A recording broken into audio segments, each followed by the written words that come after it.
All doing? I got myself a used VX6R in extremely excellent shape. And it only came with a little wall work charger, and I want a charging cup.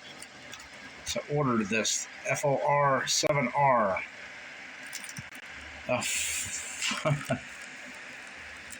Affordable? Is that how they spell that? Is it one with a 4.5-star review off Amazon? So let's get it opened up, hooked up, plugged in, and see how it does. Okay, we got the radio plugged into it. It's red, it's charging. Nice, focus on that. Orange charge, green full. Well, it's not orange, it's red, so. Anyways, maybe I shut it off while I'm working on the CPS programming software. Because I did get the ADMS VX6R USB cable and software with it. So I'm trying to create a radio file with everything I want. 6 meters, 2 meters, 220, and 440. You're going to say, what? 6 meters? Yes, this one has been Mars modified. We do a Mars modification to a VX6R.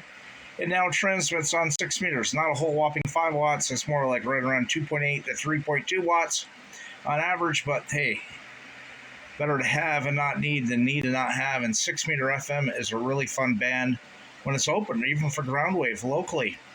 Works really great in mountainous topography like Vermont here.